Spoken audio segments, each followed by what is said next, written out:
లో 5 కొత్త జిల్లాల ఏర్పాటుకు హోం మంత్రిత్వ శాఖ ఆమోదం తెలిపింది. దీంతో ఈ మొత్తం జిల్లాల సంఖ్య 7కు చేరుకుంది.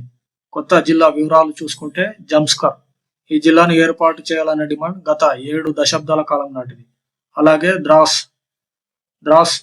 కార్గిల్ జిల్లాలోని దాస్ సబ్ డివిజన్లో కొందరు వ్యక్తులు ద్రాస్ను సపరేటు జిల్లాగా ఏర్పాటు చేయాలని డిమాండ్ చేశారు.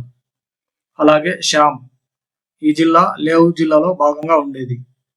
నుబ్రా ప్రాంతాన్ని కూడా ఒక జిల్లాగా చేయాలని చెప్పేసి అక్కడి యొక్క ప్రజలు సూచనలు చేయడం జరిగింది.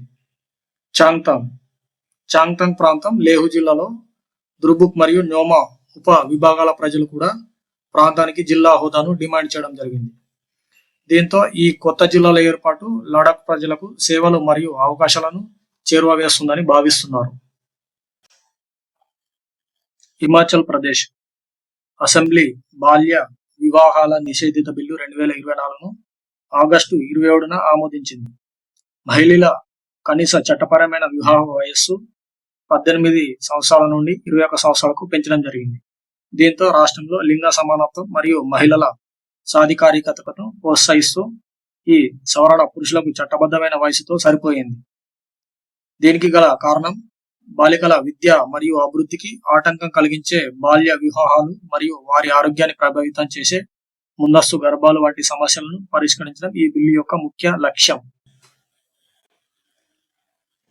రద్దు చేసిన విమానాల కోసం ప్రయాణికులకు పరిహారం చెల్లించినందుకు ఎయిర్ ఇండియా ఎక్స్ప్రెస్ పై ఏవియేషన్ రెగ్యులేటర్ DGCA గురువారం 10 లక్షల జరిమానా విధించింది. Directorate general of civil aviation DGCA తన వార్షిక నిఘా కార్యక్రమం 2024 ప్రకారం జూన్లో షెడ్యూల్ చేయబడిన దేశీయ విమానయాన సంస్థల కోసం ప్రయాణికులకు అందించాల్సిన సౌకర్యాలు మరియు నష్టపరిహారానికి సంబంధించిన నిబంధనలకు సంబంధించి తనిఖీని నిర్వహించి ఈ ఫైన్ వేయడం జరిగింది. National payments corporation of India NPCI ఇటీవల భారతదేశంలో ATM మౌలిక సదుపాయాలను ఆధునీకరించడానికి రూపొందించిన అనేక ఉత్పత్తులను ప్రారంభించింది. ఈ కార్యక్రమాలు వినియోగదారు అనుభవాన్ని పెంపొందించడం, భద్రతను మెరుగుపరచడం మరియు ATM లావాదేవీల సామర్థ్యాన్ని పెంచడం లక్ష్యంగా పెట్టుకున్నాయి. కీలక ఉత్పత్తులలో ఒకటి ఇంటరప్టబుల్ కార్డ్లెస్ క్యాష్ విత్డ్రావల్. ఈ ఫీచర్ ఇది UPIని ఉపయోగించి ATMల నుండి నగదు విత్డ్రాను చేసుకోవచ్చు. ఈ కొత్త ఫంక్షనాలిటీ ఫిజికల్ కార్డ్ అవసరాన్ని తొలగిస్తుంది, తద్వారా కార్డు దొంగతనం మరియు స్కిమ్మింగ్ మోసాలను సంబంధించిన రిస్కులను తగ్గిస్తుంది.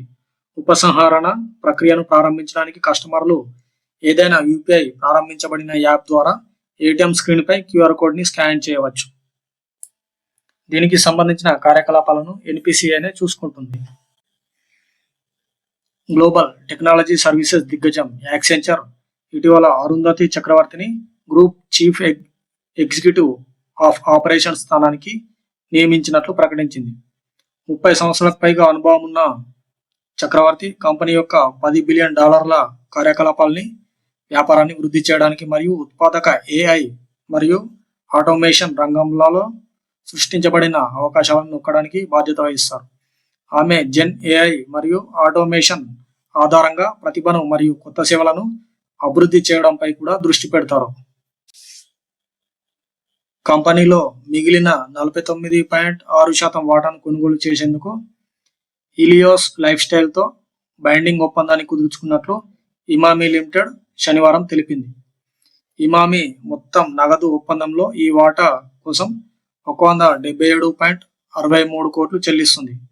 పురుషుల వస్త్రధారణ బ్రాండ్ ఇది మ్యాన్ కంపెనీని విక్రయించే హీలియస్తో ఇమామి ఇప్పటికే 50.4% వాటాను కలిగి ఉంది. హీలియోస్ కంపెనీకి అనుబంధ సంస్థగా ఉంది. 2023-24లో హీలియోస్ 183 కోట్ల టర్నోవర్ను కలిగి ఉంది.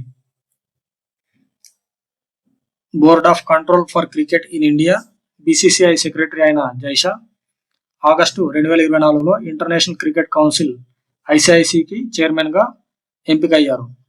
అతని నియామకం భారత క్రికెట్కు ఒక ముఖ్యమైన ఘట్టాన్ని సూచిస్తుంది.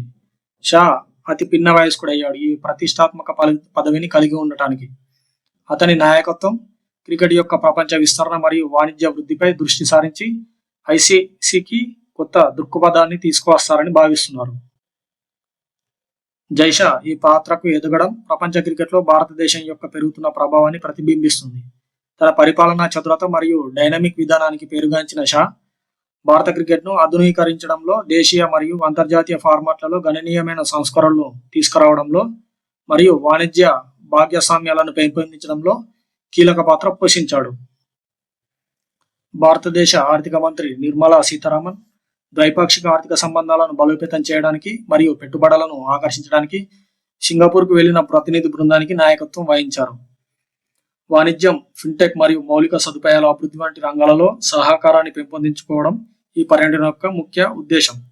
భారతదేశ ఆర్థిక సంస్కరణలు, పెట్టుబడి అవకాశాలు మరియు డిజిటల్ పరివర్తన కార్యక్రమాల గురించి చర్చించడానికి నిర్మలా సీతారామన్ సింగపూర్ నాయకులు మరియు ఆర్థిక సంస్థలు మరియు వ్యాపార సంఘాలతో నిమగ్నమయ్యారు. సీమాంతర పెట్టుబడులను పెంపొందించడం, ఆర్థిక సేవలలో ఆవిష్కరణలను ప్రోత్సహించడం మరియు రెండు దేశాల మధ్య సమగ్ర ఆర్థిక సహకార ఒప్పందం పరిధిని విస్తరించడంపై కీలక సమావేశాలు దృష్టి సారించాయి. సులభతరమైన వ్యాపారం మరియు నియంత్రణ సంస్కరణలతో సహా విదేశీ పెట్టుబడిదారులకు మరింత అనుకూలమైన వాతావరణాన్ని సృష్టించేందుకు భారతదేశం చేస్తున్న ప్రయత్నాలను ప్రతినిధి బృందం హైలైట్ చేసింది. భారత ప్రభుత్వ యాజమాన్యంలోని REC limited, Jawaharlal Nehru port authority (GNPA)తో వాధవన్ పోర్టు అభివృద్ధితో సహా అథారిటీ యొక్క వివిధ రాబోయే ప్రాజెక్టుల కోసం 45,000 కోట్ల వరకు ఆర్థిక సహాయం చేయడానికి ఒక అవగాహన ఒప్పందంపై సంతకం చేయడం జరిగింది. మహారాష్ట్రలోని పాల్ఘర్ జిల్లాలో 76,220 కోట్లతో అభివృద్ధి చేయనున్న మెగా వాధవన్ పోర్టు కోసం కేంద్రం మంత్రివర్గం ఆమోదం తెలిపింది. 2 నెలల తర్వాత ఈ ఒప్పందం కుదిరింది. ఓడరేవులు, షిప్పింగ్ మరియు జలమార్గాల మంత్రి సర్బానంద సోనోవాల్ సమక్షంలో ఈ సంతకం చేయడం జరిగింది. GNPA Jawaharlal Nehru port authority భారత ప్రభుత్వం చేపట్టే ఒక ప్రధానమైన కంటైనర్ హ్యాండ్లింగ్ పోర్ట్ మరియు భారతదేశంలోని ప్రధాన నౌకాశ్రయాలలో మొత్తం కంటైనర్ కార్గో పరిమాణంలో 50% వాటాను కలిగి ఉంది.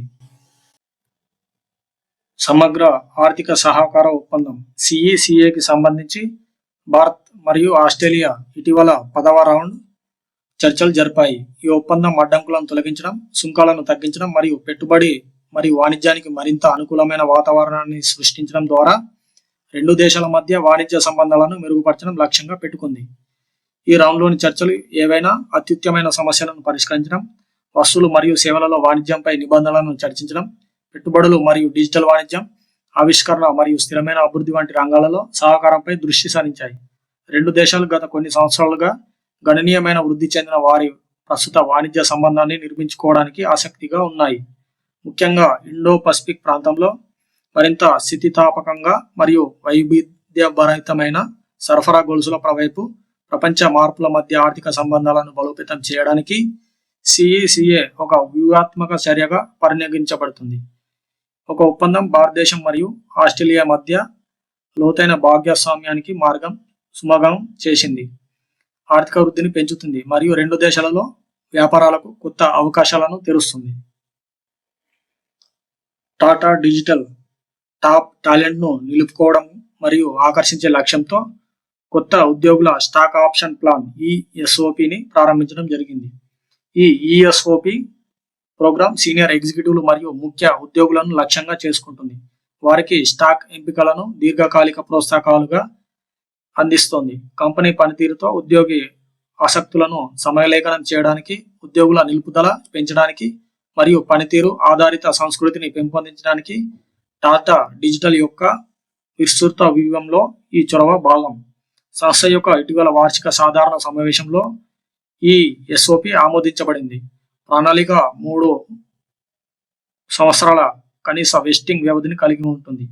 ఇది సంస్థ యొక్క అభివృద్ధితో ముడిపడి ఉన్న ఆర్థిక ప్రోత్సాహకాలను అందించడం, ఉద్యోగులను వాటాదారులుగా చేయడం మరియు వారి రివార్డులను సంస్థ యొక్క విజయానికి నేరుగా లింకు చేయడం లక్ష్యంగా పెట్టుకుంది. ఆదాయాన్ని పెంచడం, వినియోగదారుల అనుభవాన్ని మెరుగుపరచడం మరియు లాభదాయకతను సాధించడం వంటి టాటా డిజిటల్ వ్యూహాత్మక లక్ష్యాలకు మద్దతుగా ఈ పథకం రూపొందించబడింది.